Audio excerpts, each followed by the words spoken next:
Sore sahabat Kompas semuanya, saya Frans Patihrin, jurnalis Kompas. Saat ini saya sedang berada di Pelabuhan Lorensai Maumere. Di titik ini pagi tadi merupakan salah satu titik yang terdampak akibat gempa magnitudo 7,7 yang berpusat di Laut Flores dan guncangannya terasa sampai ke titik ini. Pagi tadi ratusan orang yang sedang menunggu kapal untuk berangkat berlayar mengalami kepanikan, mereka berlarian, ada yang jatuh ke dalam air, ada yang kemudian tertimpa runtuhan bangunan, dan baru saja dilaporkan sebanyak 3 orang yang menjadi korban di tempat ini dinyatakan meninggal.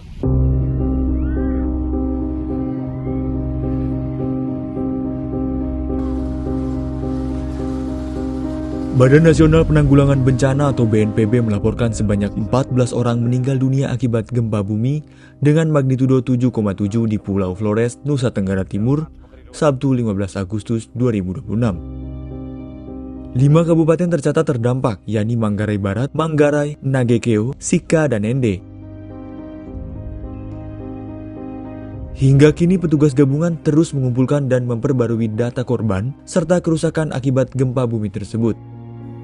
Sementara itu, Gubernur Nusa Tenggara Timur Emmanuel Melkiades Laka menyatakan bela sungkawa atas musibah yang terjadi. Ia meminta masyarakat untuk tetap tenang dan tidak termakan oleh berbagai informasi yang tidak dapat dipertanggungjawabkan. Emmanuel beserta jajaran Forum Koordinasi Pimpinan Daerah lainnya juga akan mengunjungi langsung lokasi-lokasi yang terdampak bencana gempa. Pasti dalam kondisi seperti ini kami minta tolong untuk kita semua memberikan informasi yang sejuk, yang menenangkan, tidak menyebabkan di bawah ini makin. Tadi sampai informasi misalnya masih ada saja yang mengenai informasi bahwa akan ada tsunami besar, akan ada gempa besar dari berbagai informasi yang tidak bisa diperlihatkan. Peneliti Pusat Riset Kebencanaan Geologi Badan Riset dan Inovasi Nasional atau BRIN, Sony Ariwibowo menjelaskan mengapa Flores menjadi wilayah rawan gempa. Dugaan awal gempa bumi ini dipicu oleh aktivitas Flores Breakout Thrust atau sesar naik Flores, sistem patahan dangkal yang memanjang dari Flores hingga ke Bali. Utara Flores ini dugaan awal ya, ini masih dugaan awal karena melihat dari pola sebaran gempanya itu ada di salah satu segmen yang memanjang dari Labuan Bajo sampai Ende, sekitar situ. Nah, panjangnya sekitar 219 km dengan perkiraan maksimum magnitudo itu hingga 7,8. Jadi kalau kita melihat magnitudo kemarin yang tadi pagi itu 7,6, 7,7 ya mendekati dari maksimum magnitudo. Jadi kalau kita lihat boleh jadi sumber gempanya ini memang kita sudah tahu, sudah ada di peta Pusgen. Pusgen ini Pusat Studi Gempa Nasional, dan juga Flores Breakout Thrust ini beberapa kali, salah satunya itu di tahun 92, dia pernah menghasilkan gempa 7,2 yang juga menghasilkan tsunami. Flores Breakout Thrust berada di bagian utara Pulau Flores dan terbentuk karena tumbukan atau kolisi jutaan tahun lalu antara benua Australia dan Eurasia. Sementara itu di bagian selatan Pulau Flores terdapat zona subduksi yang mempertemukan lempeng Indo-Australia dengan wilayah Sunda Banda. Kondisi inilah yang menyebabkan Flores menjadi salah satu wilayah yang paling rawan gempa di Indonesia. Sebelumnya, pada 12 Desember tahun 1992, gempa besar berkekuatan 7,8 magnitudo yang memicu tsunami pernah terjadi di Flores. Bencana tersebut menelan korban jiwa lebih dari 2.500 orang.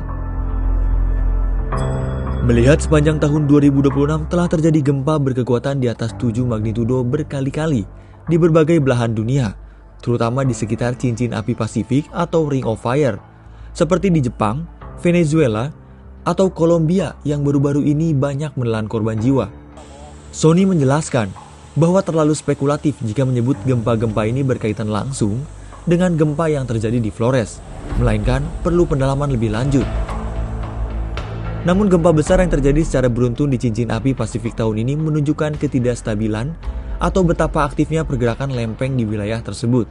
Kayak di di Jepang itu dia kan Pasifik, dan Pasifik itu dia memanjang dan melalui juga benua Amerika. Jadi efek dari satu getaran gempa dia mungkin teredam, bukan teredam, jadi dia merambat di kerak yang saling menyambung. Kerak yang saling menyambung sehingga stresnya bisa mengenerate di satu bagian-bagian yang lain yang masih satu lingkungan yang sama, Pasifik.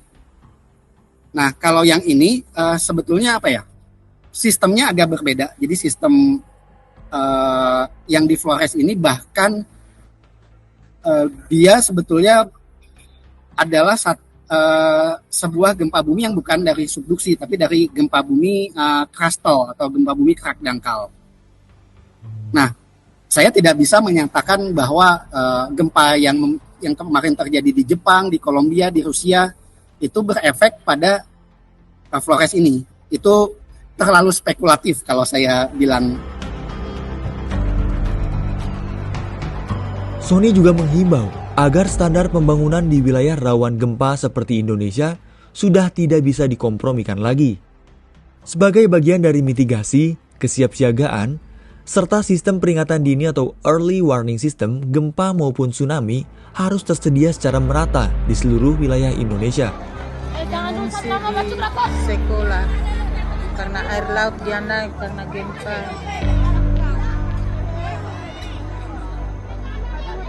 Tadi sudah sempat naik airnya, tapi sekarang sudah turun lagi secepat ini.